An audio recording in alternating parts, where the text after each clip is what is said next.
Sir, good morning. Hope the screen is visible to all of you, right? Hello? Yes, sir. Yes, sir. Okay, sir. Sir, we have started discussing about the balancing techniques in the last class. So, in continuation with that, we have to see how to do the balancing operation for the masses which are rotating, which means balancing of rotating masses. How to solve the problems related to balancing of rotating masses. So, just we have to incorporate either one or two counterbalances with the help of which you will be able to remove the unbalance present in the system. So, a small recap of what we have seen in the previous class.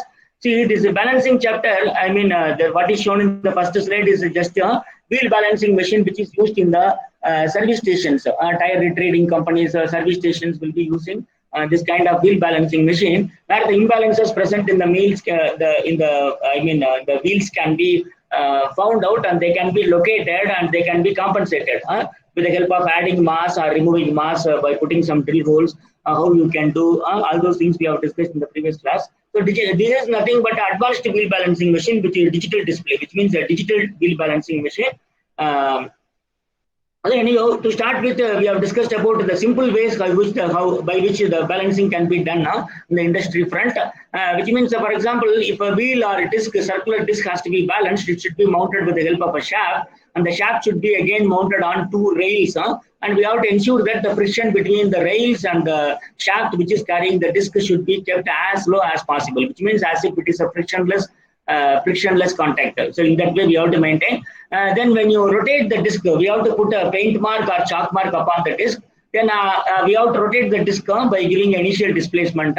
So after some rotations in clockwise direction, let us say, it will come to a stop. We have to observe the position of the paint mark. Then again the trial should be continued, which means the second trial we have to go for the second trial. The second trial we may rotate it in the opposite direction, which means counterclockwise direction. Again, after some number of revolutions, it will come to a stop. We have to observe the position of the paint marker. Again, the third time, the trial may be conducted in the clockwise direction. Again, fourth time in the anti-clockwise direction, which means in a zigzag way. Each time we have to give different amount of force, so that the number of revolutions executed by the wheel will be different each time, and the direction of rotation also will be different. Which means we are trying all the possible ways by which the wheel can be rotated, and it will be allowed to come to a stop after a certain time. Which means it will stop by itself after a particular time. So when it comes to stop, then naturally we have to observe what is the position of the chalk mark or what is the position of the paint mark. See, if the chalk or paint mark happens to be present in the scattered manner, which means each time if the chalk mark is coming in different position. For example, for the first time when the disc comes to a stop, if it is present in the first quadrant, second time it is coming in the third quadrant, third time in the fourth quadrant, fourth time in the second quadrant. Like that, if the placement is differing each time, which means the wheel can be considered as a balanced one. We have discussed about it, because only if the wheel is balanced, depending upon the number of revolutions it is executing, what is the force given initially for displacing the wheel, it will come to stop at different positions for each trial. So from this we can easily infer that the disc is properly balanced, which means the center of gravity of the disc coincides exactly with its geometric center, which means there is no unbalance present in the system. They don't use the word imbalance, they normally say unbalance, unbalance present in the system.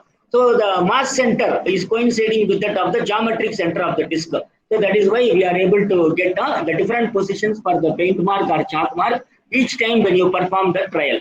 Whereas if at all the wheel is having some sort of an imbalance, which means the mass is concentrated on a particular point which is away from the center of gravity point, which means away from the center of rotation, then naturally what happens is whatever may be the number of revolutions it executes, whether it is rotating in clockwise direction or anti-clockwise direction, finally when it comes to stop, always it will try to stop in such a position that the point where the center of gravity lies will be as close as possible to the ground. Which means the chalk mark will always occupy the same position. For example, for the first trial, if it occupies the fourth quadrant, for the second, third, fourth, nth trial also, it will always occupy the same fourth quadrant, irrespective of the force and irrespective of the direction of rotation. This is because the center of gravity is deviant from that of the geometric center, and naturally the system will come to a stop where the center of gravity is in the lowermost position, which means it should be as close as possible to the ground. That is the natural phenomenon of any body, any rotating object. So therefore, from that we can easily infer that what you can say, the imbalance is present, unbalance is present in the rotating mass, and we have to go for a trial and error method by which the balancing can be done. Which means, how the trial and error is done means, see, just you locate the point where the center of gravity is there, which means the point which is closest to the ground. Then you see the point which is diametrically opposite to that, which means take 180-degree rotation from the point of center of gravity and try to mark a point, and there they will try to put some what you can say, sir, some sort of a drill holes or something. It will be made or some, so that the system will come to a balance, which means the center of gravity will be brought back to the geometric center of the system. So in that way, they will go for trial and error method by which they will be able to bring the center of gravity point back to the axis of the system, so that the eccentric rotation will not be there. The eccentricity of the center of gravity can be avoided or eliminated as much as possible. So anyhow, it is a trial and error method. It will take sufficient time, and it depends upon the experience of the person who is involved in doing such kind of balancing. Then only the balancing can be done properly, and of course to some extent quickly. This also we have discussed. Then now we come to the formal definition of what is balancing. See, whenever we talk about the high-speed engines or any other machineries involving rotating parts or reciprocating parts, then there is always a possibility for eccentric rotation or the eccentric placement of center of gravity with respect to the center line. So such things, such conditions will naturally lead to some sort of a vibration in the system. The whole system will be subjected to vibration. It may be a minor amplitude vibration or major amplitude vibration. It may be of very low frequency or very high frequency. So anyhow, these unwanted vibrations will naturally lead to discomfort, and again the unwanted vibrations will lead to some sort of additional thrust given to the machine component. For example, if the system is mounted on a shaft and the shaft is supported by end bearings, then the presence of vibration will naturally give some sort of a side thrust, and the side thrust should be taken by the bearings. So this is beyond the theoretical calculation of the bearings life. It is not expected load for the bearing. The bearings are designed for the particular load which is present in the system. Whereas when the vibrations are present, this will lead to the production of unwanted loads. Unwanted side thrusts will be created, and these side thrusts will naturally lead to the reduction in the life of the machine components like bearings. So the bearings will be subjected to premature failure, which means it will not be able to serve the intended period of life. Rather, it will serve only for a shortened period of time. So this reduction in life of the components like bearings, owing to the presence of the unwanted vibrations in the system, so this can be directly mapped to the presence of the unbalance in the system. So whenever the unbalance is present in the system, then there will be inertia forces and there will be inertia torques, and these things will naturally lead to the vibration phenomenon, and vibration will again reflect in the form of premature failure of the machine components.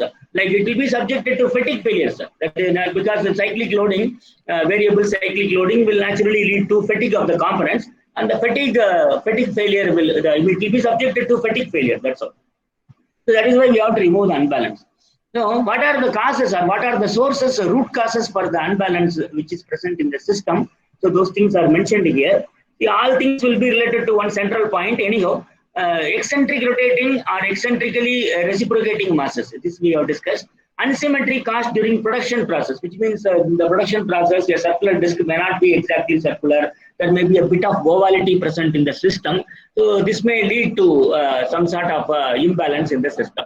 And the third thing is we expect the density of the material, properties of the material like density to be uniform throughout the material. Whereas in reality, again, because of the production process, or maybe because of the process by which the raw materials are, it is prefabricated like a casting process. See, before it comes to the production stop, it will be prefabricated like a precast the components are there. No, so those kind of components will naturally have a non-homogeneity, which means the density will not be uniformly distributed. There will be non-homogeneity of such kind of material. So these things also will become the reason for the presence of unbalance in the system. And elastic deformation during running, which means this is to a minor extent only, which means during the high-speed running conditions, sometimes it may be subjected to elastic deformation. Owing to the presence of load, there may be elastic deformations to which the components will be subjected to. and then naturally the center of gravity will be deviant from that of the expected center of gravity. Then faulty mounting, which means the mounting in the end bearings may not be proper. It will be tightly fit. Sometimes interference which will be used. So these things will not allow the shaft and the associated rotating components to rotate freely and properly, and this may lead to unwanted vibrations of the system. And again, the bearing itself may not be properly aligned, which means the interior surface of the bearings may not coincide with the it may not be concentric with that of the axis of the shaft. So whenever the axis of the shaft and the bearing orientation are not parallel, which means we can talk about when they are not going to be concentric, then naturally what happens is, which means the bearing center may not coincide with that of the shaft axis. Actually, they should be the same point, whereas it may not be so in some cases. So the improper placement of the bearing, and the improper orientation of the bearing. So these things also may become the reason for the creation of the vibration, and again the creation of the unbalance in the system. Then sometimes plastic deformation may take place depending upon the temperature at which the operations are carried out, and depending upon the stresses which are induced in the material. It may not be only in the plastic zone. Sometimes it may be in the what you can say. It may not be it may not be only elastic deformation. Sometimes it may be in the plastic deformation zone too.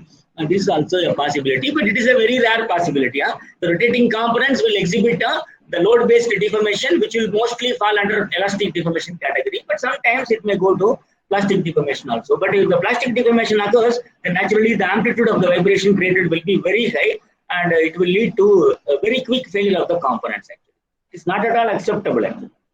So it means the problem is it should be considered as not only a balancing problem, but some other major issues are there, and unless and until we solve them, we cannot talk about balancing. So the problem becomes a bigger one.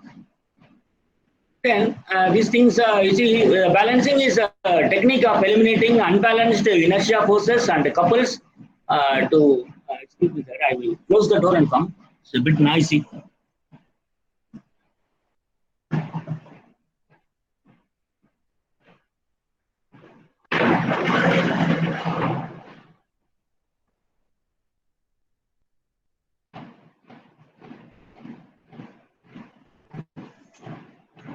Okay, the simple definition for balancing, I mean, when you have to write define balancing means you can write this one. This is the formal definition for balancing. Balancing is a technique of eliminating unbalanced inertia forces and unbalanced inertia couples to avoid vibration of a machine or device, either partially or completely. See, it is a full-fledged definition of what you mean by balancing. The balancing is of course a technique or a methodology which is used for eliminating the unbalanced inertia forces, which means if you want to remove the presence of the unbalanced forces like inertia forces, or if you want to remove the unbalanced couples which are present in the system owing to the placement of various components in different positions, the couples will be induced. No?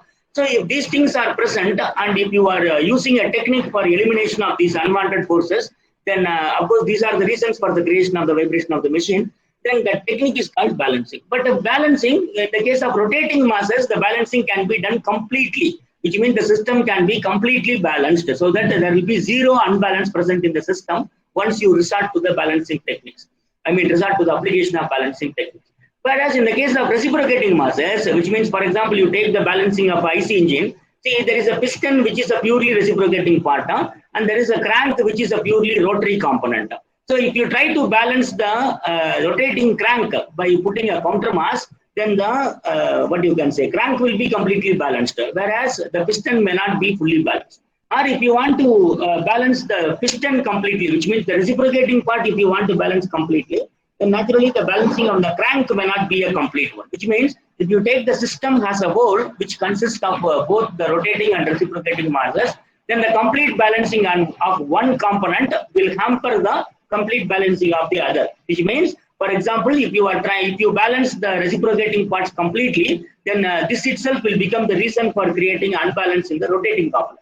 And vice versa is also applicable. Which means for such kind of system, the single cylinder engine or something, when we talk about such kind of engines balancing, then we have to resort to something called as a partial balancing. So this is one important technique called as a partial balancing of locomotives, a partial balancing of single cylinder engine, But however, when you talk about a 4-cylinder engine or 6-cylinder engine, there is always, there is a possibility. We cannot say in all the cases, by changing the firing order and by applying the proper balancing, then there is a possibility that the multi-cylinder engines can be completely balanced.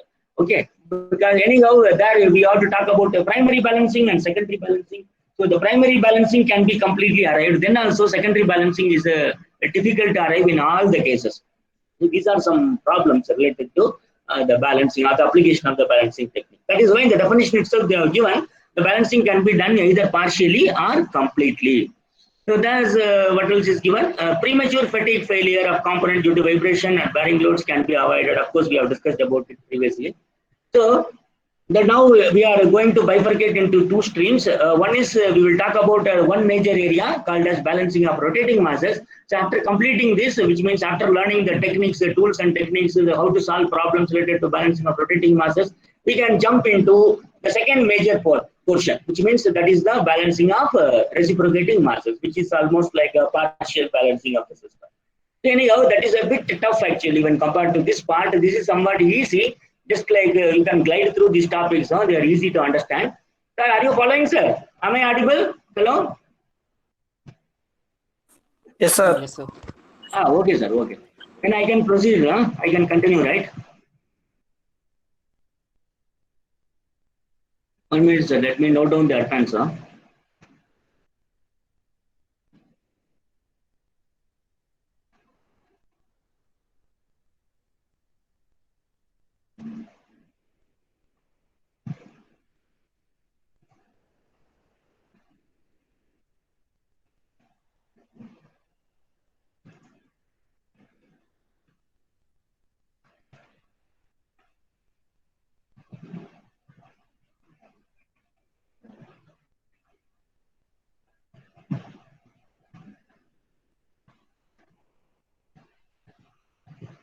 Sir, if some students are complaining like they are not able to join, you please inform me, sir. Please inform me, interrupt me and try to tell me, because I think the student strength is a bit less today. Anyhow, because sometimes once I enter into presentation, nobody else can join. If that is the case, if somebody is complaining, you please inform me.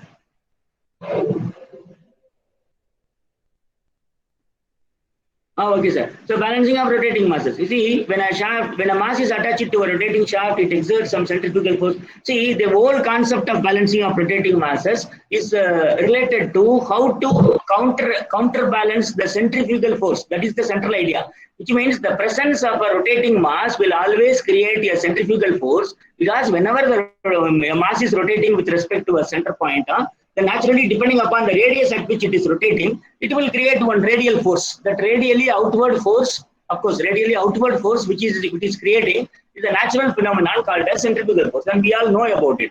A stone tied to a rope, if it is you are going to hold it in the hand, and if you are rotating continuously, then the stone will always try to get separated from the end of the rope, and it will try to move in the outward direction. So therefore, what happens? In the opposite direction, the rope will be subjected to internal internal tension will be present, and there is a balance between the internal rope tension and the centrifugal force of the stone which is tied to the end of the rope, and that is why it is balanced. Suppose if you try to rotate it at a very high speed, what happens? Sometimes the centrifugal force will become so high that by detaching the rope, the stone will be able to move in the radially outward direction. So these things you know very well, and engineering mechanics also you have learned, and even in the school physics also you might have learned about these things. So the centrifugal force, whenever the centrifugal force is present, like a radially outward force, so to balance that, we have to incorporate one force in the opposite direction. So that force will be nothing but a balancing force. So for that, what we can do, see, whenever we will see one by one when the case comes with the diagram, it will be easy for you. For now, you take it like the centrifugal force should be compensated. That is the central idea behind balancing of rotating masses. It is enough for now. So in order to prevent the effect of centrifugal force, another mass is attached to the opposite side. Whatever I have told, the same thing is written here. Then the process of providing the second mass in order to counteract the effect of the centrifugal force of the rotating first mass, this is what you call as balancing of rotating mass. Okay, so this is the essence of balancing of rotating mass. Then see, there are two things in balancing called as static and dynamic balancing. This is just for theoretical purpose. See, of course, we are bothered about complete balancing of the system. Complete balancing means we are concerned about the dynamic balancing. So this is the thing which is important for us. What do you mean by dynamic balancing? So anyhow, before that, there is one more thing called as static balancing. So static balancing is a primary approach which can lead to one complete balancing technique called as a dynamic approach. For static balancing, one condition satisfaction is sufficient. Whereas for dynamic balancing, the system should satisfy two conditions actually. So among the two, the first condition will be related to static balancing. So we will see what are the conditions. The net dynamic force acting on the shaft is equal to 0. So this is the condition for static balancing, which means when you say a system is statically balanced, it means that the centrifugal forces are balanced, which means we don't talk about a moment or couple or something. We simply talk about the presence of the centrifugal force and how it is balanced.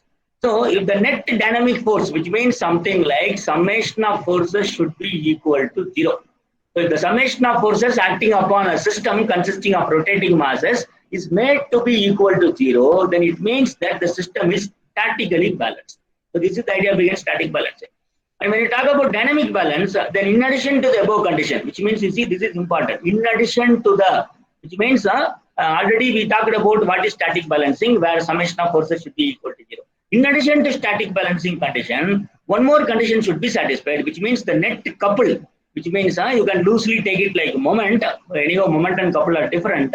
But to understand, the net couple due to the dynamic forces acting on the shaft should be equal to 0. Which means whatever couples are produced in the system, they should be counteracted by the placement of the balancing masses in the appropriate location.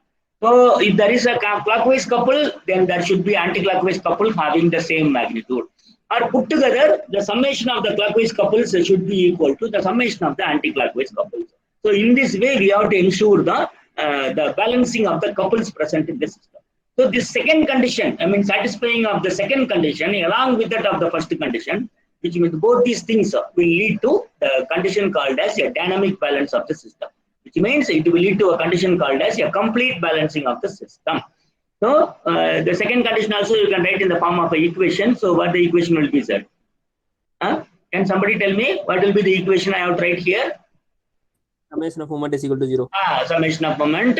So summation of moment I will use M. Or if you are going to use C for couple, then we can talk about summation of C equal to 0. Or we can say summation of the torque acting upon the system should be equal to 0. Okay. So in this way, we can talk about how to write it in the form of the second condition in the form of the equation.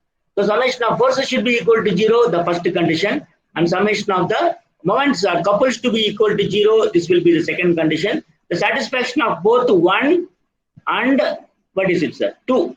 Both the conditions, if the system is able to satisfy, then it means it will lead to a kind of balance called as a dynamic balance, which is also called as what I told you, complete balance.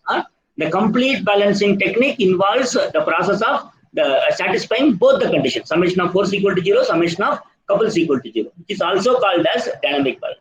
So dynamic balance or complete balance both mean the same thing. Then, okay, we are still talking about rotating mass balancing only. So in the balancing of rotating masses itself, there are 4 classifications. See, the first and second one doesn't need a problem treatment. Just I will tell you what it is, and if there is a problem, simple problems are there, you can solve by yourself. No need to put time into that. Whereas for third one, we will solve one problem, and fourth one, we will solve one or if possible 2 problems also. Okay, so these 2 are very important. So, these 2 we have to learn, we have to practice with the help of a problem. Whereas first and second you can do by yourself. So the first one is about the simplest one, which means rotating up a single rotating mass with the help of a single balancing mass. See, the balancing of a single rotating mass by a single mass, which means you can take it like a single balancing mass. A single balancing mass rotating in the, same plane. That is important. For example, if there is a shaft, line, the line represents the center line of the shaft, let us say. So here at a particular radius, one mass is rotating. Then what we have to do is in the same plane means you can take it like a plane in which this mass is present. Then in the same plane, in the directly opposite direction, you can introduce one mass here. So this is the mass which you have to balance. and this is the mass which we can call as MB, let us say balancing mass, let us say. Which means the introduction of the balancing mass should be done in such a manner that the centrifugal force created by the actual mass FC1 should be balanced by the centrifugal force created by the second mass, which means the balancing mass actually. This is the mass to be balanced. This is the balancing mass MB. So centrifugal force which is existing in the system due to rotating mass which rotates at an eccentric distance of r. This should be balanced by a balancing mass which is placed at a distance called as RB, radial distance called as RP of mass MB. Then it should be balanced by this mass whose centrifugal force will be acting in diametrically opposite direction. Which means we have to talk about FC1 should be equal to FC2. So this is the condition for this one. This is a very simple one. We will see in the diagram. So again, if there is one mass, if it is present, this need not be balanced by one single balancing mass in the same plane. We can also resort to balance the single mass with the help of two masses in two separate planes. Which means you see, now how many planes are involved in the system, sir? How many planes are there? The presence of the unbalanced in one plane. The presence of the balancing masses are, what is it? Presence of balancing masses are in how many planes, sir? Another plane. Totally how many planes are there? 3. So one goes for the plane of the mass to be. The other 2 will represent the planes for the placement of the balancing masses. Which means balancing of a single mass rotating in a single plane with the help of 2 balancing masses which are placed in 2 different planes. So totally number of planes involved will be 3. Okay.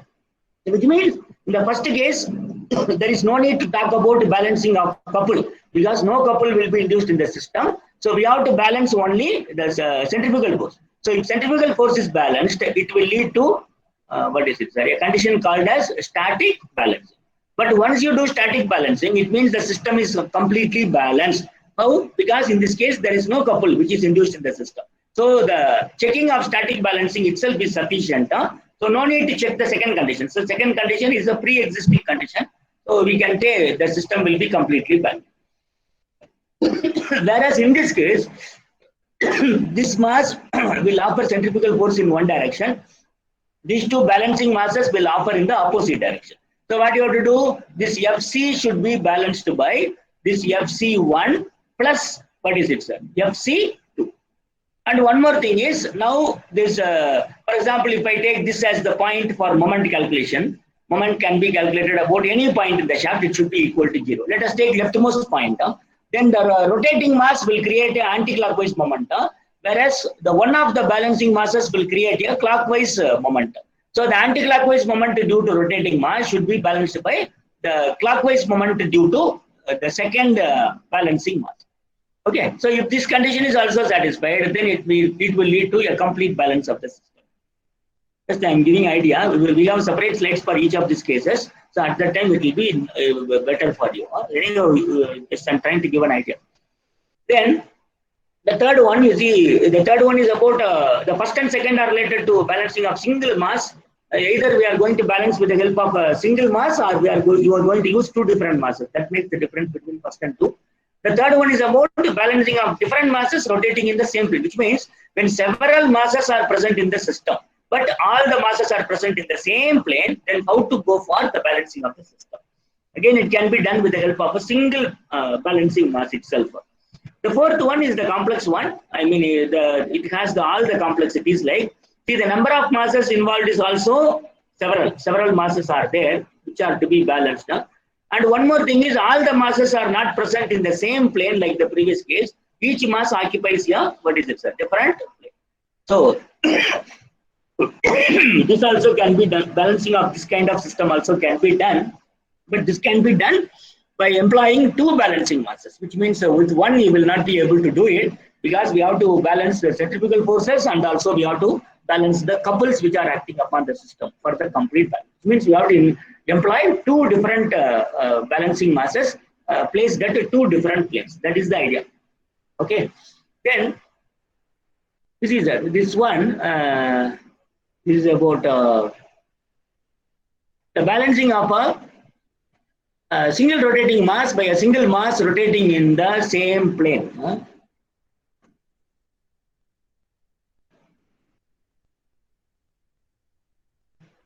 will not go, it seems. See, here what you can do is, you see, there is a central axis of rotation about which this is the mass which is to be, what you can say, balanced. M1 represents the mass which is a rotating mass, which means the mass which has to be balanced. So the heading is balancing of a single rotating mass by a single mass rotating in the same plane. So in the same plane, in the diametrically opposite direction, I have introduced another mass. So this M2 represents something like what you can say, it represents, you can consider it like MB. MB in the sense it is a balancing mass which is written with the notation M2. So see, this will create a centrifugal force like this, and this will create a centrifugal force like this. One is Fc1, other one is Fc2. So you know centrifugal force is m omega squared r. So Fc1 equal to m1 omega squared r1. Whereas Fc2 equal to m2 into omega squared into r2, where omega represents what is the speed at which the system is able to rotate. So rotational speed of the shaft is omega in radian per second, let us say. Then Fc1 is m1 omega squared r1, Fc2 is m2 omega squared r2. So equate these two, then naturally what happens when you can equate these two, it means that the summation of forces will be equal to 0. So this will lead to the first condition satisfaction, which means it will lead to static balancing of the system. Then second thing is, we have to check the couple, but what about the presence of couples? See, for example, if I take moment about this point itself called as O, the summation of moment about O will be equal to how much? So one is this Fc1 passing through the point O. Other one is Fc2 passing through the point O. So what will be the summation of moment then? What will be the summation of moment? Yes, sir. It will be equal to 0 because first moment actually it is 0. Second moment is also 0. Therefore, it will be equal to 0. So what I am saying is this condition is something which we need not have to check and verify. There is no need to check because we know very well that the summation of moment equal to 0. So the only thing we are bothered about is the satisfaction of the first condition, which means if you statically balance the system, it means the system will become automatically a dynamically balanced system also, because the second condition is already satisfied. So therefore, no need to check or no need to verify whether it is balanced or not. I mean whether the couples are balanced or not. Okay. So anyhow, don't confuse with the diagram. This is the actual diagram. This part. So just to see this one. So this is the front view of the diagram. Whereas if you see this in the side view, from here, if you look, for example, like LSV, left side view, if you are taking, then the axis you cannot draw like this. We can put the axis as a plus marker, which means as a point. Then if you see from here, this mass is present in one orientation. For 360 degree, it can occupy any position for the given instant. Therefore, this will be the direction of centrifugal force, Fc1. Whereas in the directly opposite direction, you can put Fc2 owing to the presence of what is it, sir? This mass. This mass is nothing but Mb. This mass is nothing but M1. The mass to be balanced. So now Fc1 should be equal to what is it, Fc2. Therefore, summation of force equal to 0. It's very easy. And this Fc1 equal to Fc2 depends only upon the relation like M1R1 equal to M2R2, because the shaft is the same shaft. So the rotational speed of the shaft is the same omega. So whether it is for the balancing mass or for the mass to be balanced, it is omega. Therefore, you can cancel out these two in the equation. So what remains is M1R1 equal to M2R. So you have a choice, only one equation, but you have two unknowns. M2 is not known to you, R2 is not known. So what they will do normally is R2 value will be assumed. They will assume a particular radius at which they can incorporate the balancing mass. So by assuming R2, they will calculate M2 equal to how much. That is how it goes, because with one equation, you cannot solve two. So you have to assume one like R2, not like R2. I mean, what I mean is mostly they will assume the value of R2. So because there is a space restriction problems may be there, therefore R2 will be normally assumed. You cannot keep on extending the value of R2. So R2 will be assumed, and based upon that, M2 will be calculated. And again, what happens to M2 if you increase R2 value, sir? If you increase R2 more and more, then what will happen to M2 value? So try to answer. M2 value also decreases in M2 value, sir. Both should be equal. Abhinesh, what is it? If the R2 is more, what will happen to M2? M2 is decreases, sir. So to satisfy the same equation, if R2 is increased, what will happen to the value of M2? M2 decreases, sir. M2 decreases. Decreases. Because it is an equation. To tally the equation, if R2 is kept more and more, then naturally M2 will be becoming lesser and lesser. And our idea is to keep balancing mass as less as possible. But R2 cannot be extended beyond a limit because there are spatial restrictions. So therefore, you got to keep R2 as big as possible, as large as possible, and so that M2 can be kept as minimum as possible. That is the idea. So what is there in solving problem in this? One mass is given, and if they ask you to find what is the balancing mass and the radius of rotation are given, you can use M1 R1 equal to M2 R2, assume R2 value, and you can find what is M2. Or R2 also they may give, and you have to calculate what is M2. So no need to solve problem in this.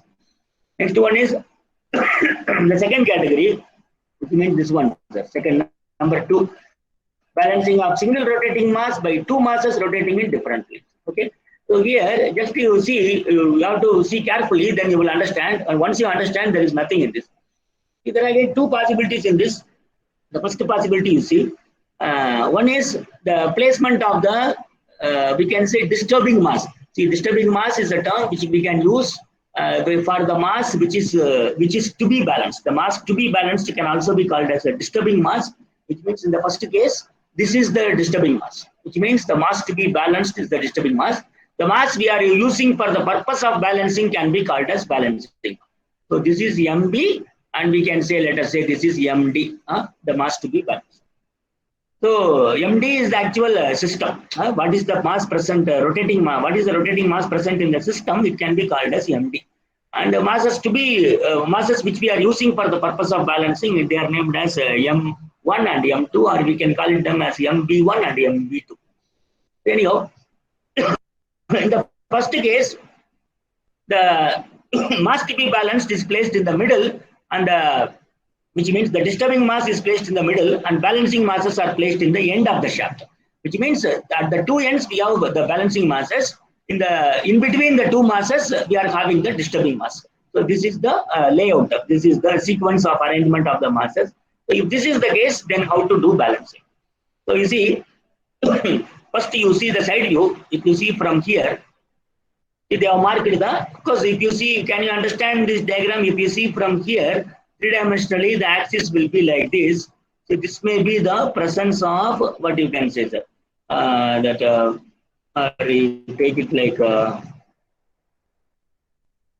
this may be, this is the orientation for the what you can say, the disturbing mass.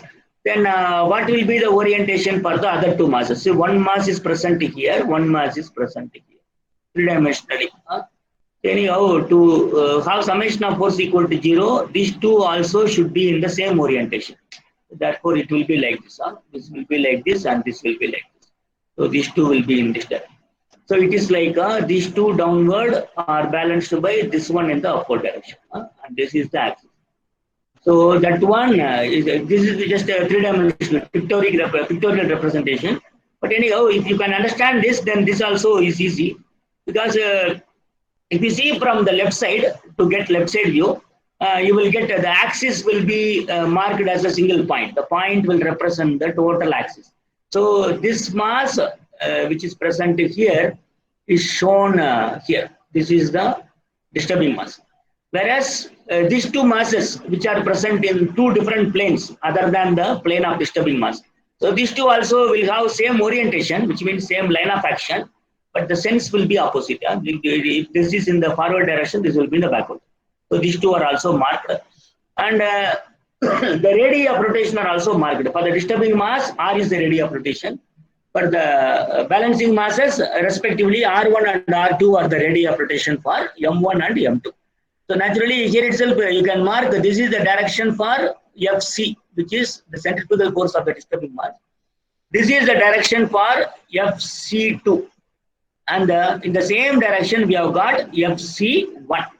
So easily you can say, you see, all are in the same line of action, which means FC1 plus FC2 will be equated to FC. So that will give static balancing of the system.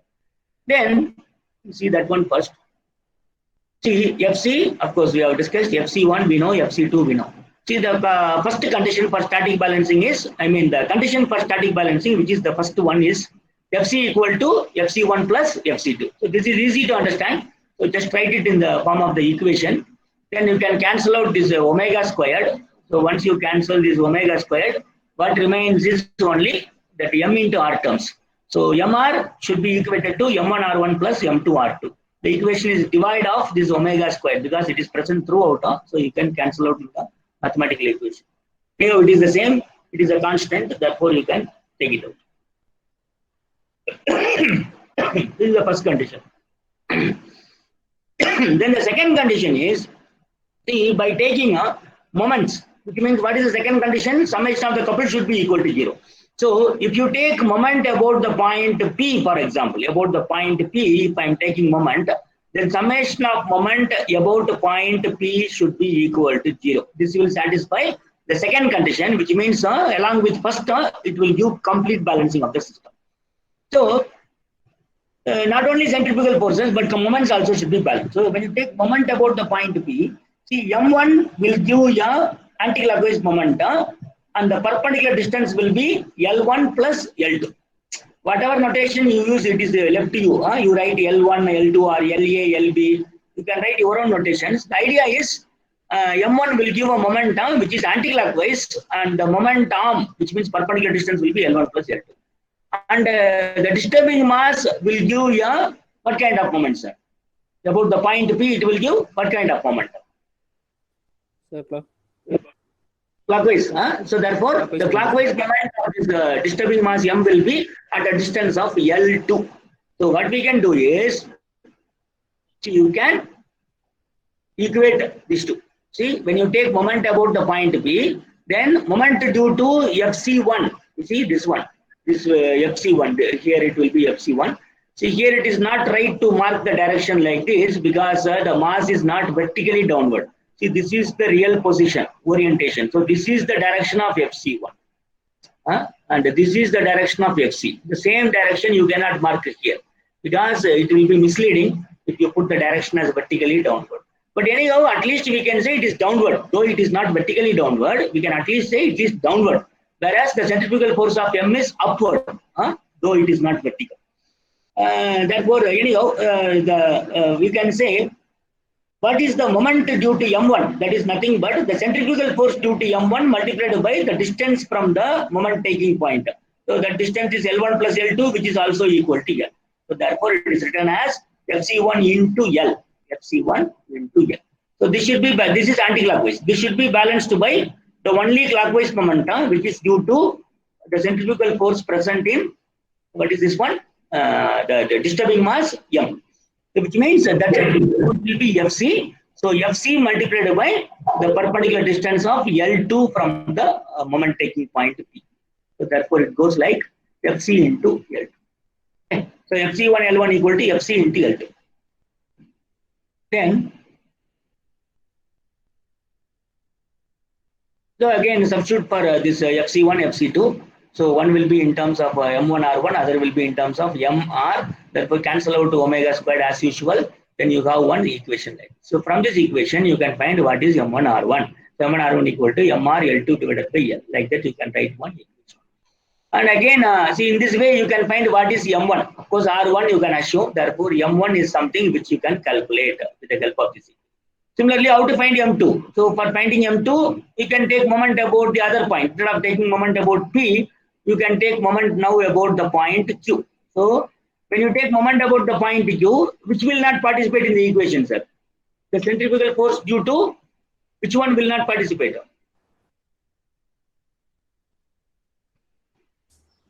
M1 will not participate in the equation, sir. The centrifugal The force same line of action will not participate because its line of action passes through you. Yeah? So now we are meddling with only two. So in that one is known to you, which means moment due to disturbing mass is known to you. That is Fc times L1, anti-clockwise. Now it should be taken as anti-clockwise because the moment taking point is to the left of the plane in which the disturbing mass is present. Then M2, M2 will give something like a clockwise moment. I mean centrifugal force due to M2 will be clockwise. So that will be like Fc2 multiplied by this L1 plus L2 or Fc2 multiplied by L. So you can write an equation like this.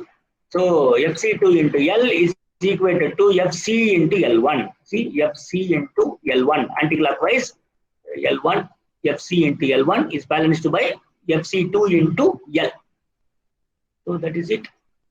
So again, substitute for Fc2 and Fc in terms of m omega squared r, cancel out omega squared as usual, then you will get an equation. So from this equation, you can write that of course R2 you will assume, which means M2 is something which we can deduce as how much it is.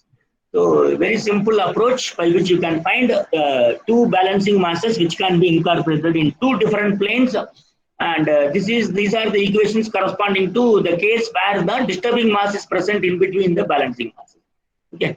See, note down this point. It is like a repetition, but anyhow, it is important. The equation 1, which means it talks about balance of centrifugal force. So not this one, sir. This one. This equation 1. The equation 1 will represent the condition for static balance because summation of force equal to 0. But for dynamic balance, equations 2 or 3 must also be satisfied. Also be means in addition to the equation 1, it should satisfy either equation 2 or equation 3. Because if it satisfies equation 2, it means equation 3 also will be satisfied. It means either 2 or 3, not both of them. So either 2 or 3 along with 1 will represent complete balancing of the system. See, if you have followed the class completely, now you will understand why this R is coming. What do you mean by also? Everything you can understand. Are you able to understand, sir? Hello? Yes, sir. Only 1 or 2 will be answering.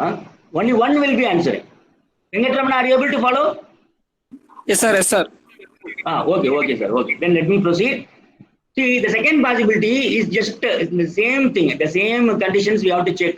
But only thing is the placement of the disturbing mass is at one end. You see, the hatched one represents the disturbing mass, just for identification purpose. The filled circles are representative of the balancing mass. Therefore, you see, here, the previous case, this was present in between these two. Whereas in this case, it is kept in one end. Whereas, the disturbing mass is kept in one end, whereas in two different planes, the balancing masses are kept such that both are in the other side. Both are on the same side of the disturbing mass, which means on one end we have got disturbing mass, and in the other end and in between we are having the balancing masses. Anyhow, if you see from here, then naturally the end view, the axis should not be represented like this. Actually, only a plus mark should be put because the axis will be perpendicular to the what you can say, the plane in which we are reading. So therefore, we have to mark it as a point only. But anyhow, so you see here the placements are like this. You see, if one disturbing mass is above, other will be below, so that the moments will be satisfied and the summation of forces equal to 0, everything will come properly only for this orientation. So anyhow, you see, you have to place like M2 above and M1 below. Just arbitrarily you choose one position. It can be even like M1 can be above and M2 can be below. But anyhow, any one orientation you are choosing. So M2 is at a radius of R2 and M1 is placed at a radius of R1 from the axis of rotation. And R is the radius at which the disturbing mass is rotating. So what happens is, first thing is all the three should be in the same line. Then only we can talk about, you see, here what you will have, sir? Can you tell me? Directly it will be Fc plus, what it will be, sir? Fc plus Fc2. Whereas in this direction, the only counteracting force is Fc1. So it looks like the centrifugal force due to one of the balancing masses is going to add to the existing centrifugal force. But anyhow, put together, this will be balanced by the centrifugal force created by the first balancing mass, which means one of the balancing masses, like Fc1.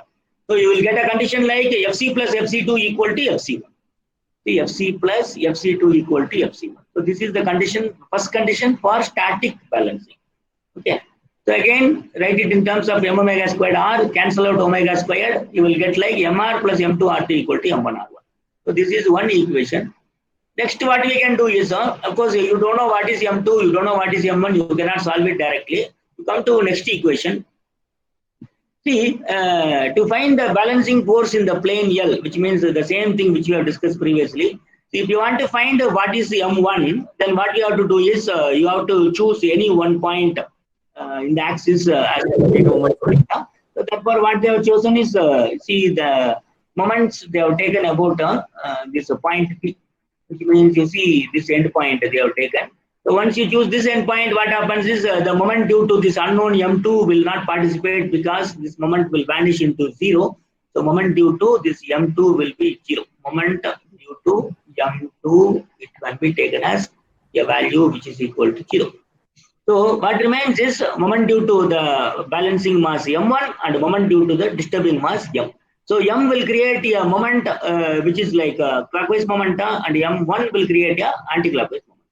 So this is due to the centrifugal force Fc, and this is due to this centrifugal force which is like a Fc1.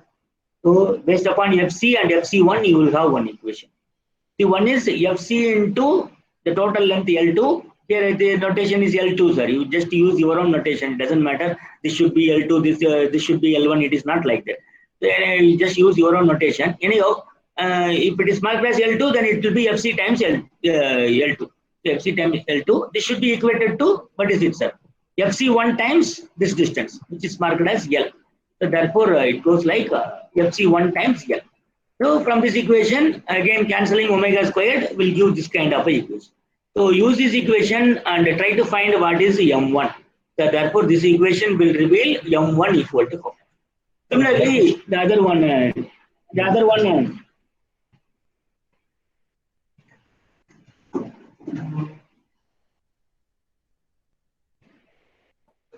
Sir, the mass of M1 is more, sir, compared to M. That depends, sir. When we talk about the presence of, when we talk about the usage of two masses for the purpose of balancing, then the idea is like to keep both M1 and M2 as small as possible. It means by increasing the value of R1, R2, they will try to keep both M1 and M2 as small as possible. Whereas between M1 and M2, there is no choice like M1 should be lower, M2 should be higher. There is nothing like that. But when compared to the original disturbing mass, naturally they will try to keep M1 and M2 as much lower when compared to the disturbing mass M. So anyhow, the other equation you can see about The moment point is Q. Instead of P, they have taken the Q as the point, because by taking Q as the point, moment due to the unknown M1 will not participate in the equation. Now it is between the moment due to centrifugal force of M2 and moment due to the centrifugal force of M. So the centrifugal force of M clockwise, M2 centrifugal force anti-clockwise. So you can equate these two. So it goes like Fc into L1 can be equated to Fc2 into L. So Fc into L1 can be equated to Fc2 into L. So therefore, again using this equation, you will get a relation. You can assume R2 and you will reduce M2 equal to how much. So therefore, you can use these two equations to find what is M1 and what is M2. So you can use in this equation also now to cross check whether this condition is satisfied or not. Okay. So it is better to go for this equation and find what is M1, and if you go back to this equation itself, you will find what is M2. So no need to apply moment to both the ends. So any one you can check, sir. Either you use this or you use this in conjunction with that of the static balancing condition. So by that you will find what is M1 and what is M2. That's so it is the same discussion goes for the previous case also. Here also you can use the static balance equation.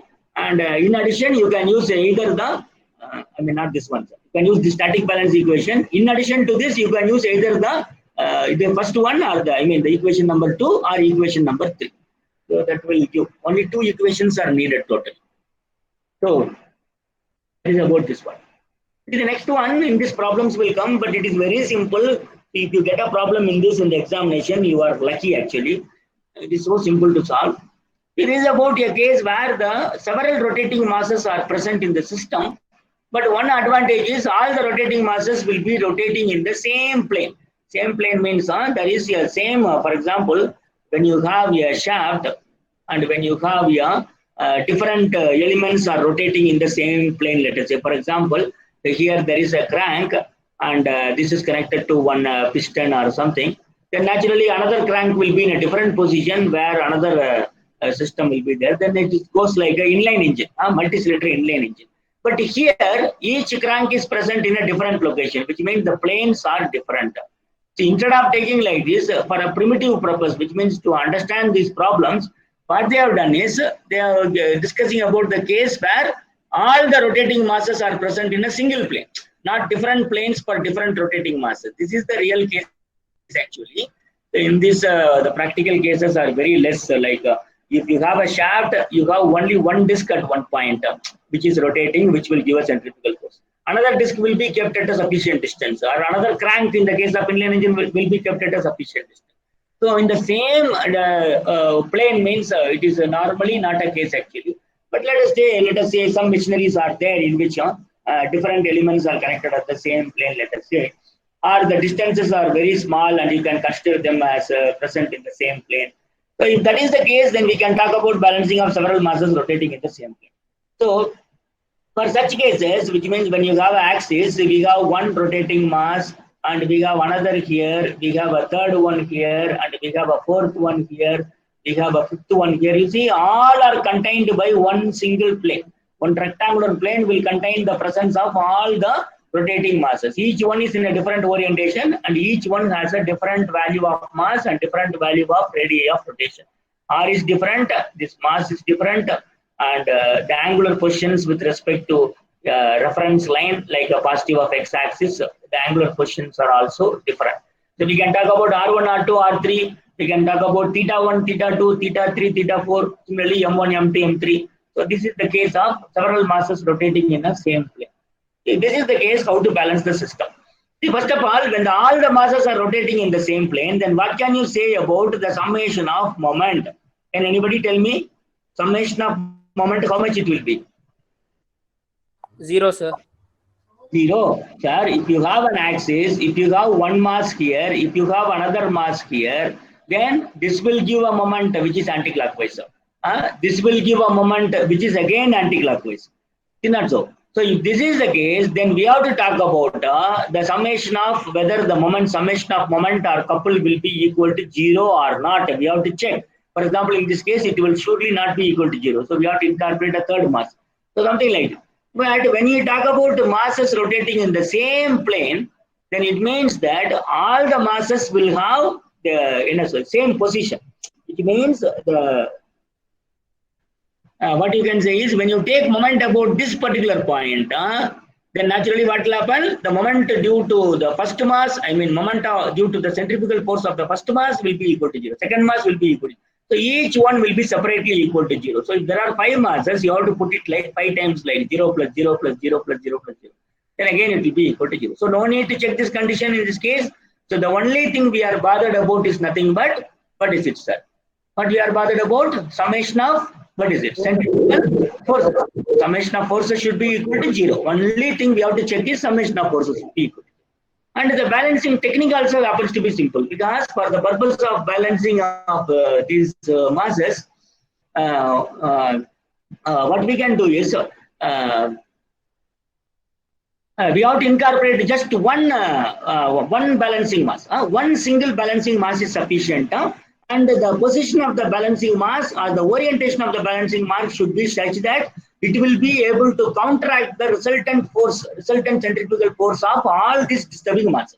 So you see, graphically it is shown here. Of course, you can solve analytically and graphically. Analytical solution will give accurate result. And I will show you in the next class a problem also, a very simple problem. But to understand this graphically, the centrifugal forces are marked like vectors. So you see, for the first mass, depending upon the orientation theta 1, and you can prefer a scale and you can mark what is FC1, which means FC1 will represent M1 omega squared times R1. So M1 omega squared R1, that is FC1. So calculate and mark this one. And you know the position of second mass, it is purely vertical. So centrifugal force will be radially outward. Vertical. So FC2, which is equal to M2 omega squared R2. Similarly, FC3, FC4, there are 4 masses are there in this system. 4 disturbing masses are there. So after marking, you see, if the system is balanced, the whatever polygon, force polygon you are constructing, that should be closed to. But it is not closed. When it is not closed, then you can find what is the resultant of FC1, FC2, FC3, FC4. That resultant, it starts from the initial start point and ends at the final end point. So this is the direction in which you will have FC. For example, FC1 plus FC2, the resultant will be like this. Then this resultant plus FC3, this will be the resultant. then FC3 plus FC4, then naturally this will be the result. So that FC, this represents something like summation of forces, or we can say R, the resultant force which is present is FC. So now we can consider, instead of marking all these things, now what we can mark is, you can mark X and Y. This is the X axis, this is Y axis, and this is origin. Instead of FC1, FC2, FC3, FC4, we can just mark one force here. What is that single force? See, in this orientation, you have to mark just one thing called as FC. So the FC will represent the resultant of all the centrifugal forces due to all the disturbing masses. So to counteract this, we need only one force in the opposite direction, which is like, what is it? The centrifugal force due to balancing. Just in the opposite direction, just we have to put one. So you see, if FC is down, yes sir, yes sir. In the same orientation, but in the opposite direction, we can talk about one thing called as FCB, the centrifugal force due to balancing mass. So if this is m omega squared, I mean this is FC, in the opposite direction, I can use one balancing mass. So that can be written as m omega squared into R, where R is the radius of the balancing mass, m is the mass of the balancing. So RB, normally it will be given, or you can assume by yourself, MB equal to, what is it? Abhinesh, what is it? We need to resolve into a. No, if you are going for graphical solution, no need to resolve, sir, because you know what are the orientations of the various disturbing masses. So just graphically you can mark it, and the solution will be approximate. Whereas if you want to find accurate answers, then you have to go for analytical solution. In analytical solution, each of the centrifugal force should be resolved into one XX and one YY component, which means horizontal and vertical component. Then all summation of forces in horizontal, yes, summation of forces in vertical should be done. Then you can calculate resultant, you know this, the Pythagoras theorem based application, summation of forces squared plus summation of forces vertical squared under radical. So you will find R equal to how much? Then take tan inverse of theta B by sigma H. You know what is the value of theta, which means the theta resultant force. That also can be. Okay. The only central idea is, see, the resultant force, if it is upward, then the balancing force should be of the same magnitude, but this should be in the downward direction, which means the resultant force and balancing force should be equal, opposite, and collinear. That is the central idea. So based upon this, of course, analytical method, this equation also I have just now told you. So, and how to find that theta, that resultant angle, the angle of the resultant force. Then how to find the balancing mass, all those things are there. So one problem we will solve in the next class. Quickly we will finish and we will pass on to the last one, which is the balancing of several masses which are rotating in different planes, which means like several different planes. So in this also we have to solve one problem. So all those things we will see in the next class. 1 minute, sir. Stay in the line. Don't leave the class, sir. Stay in the line.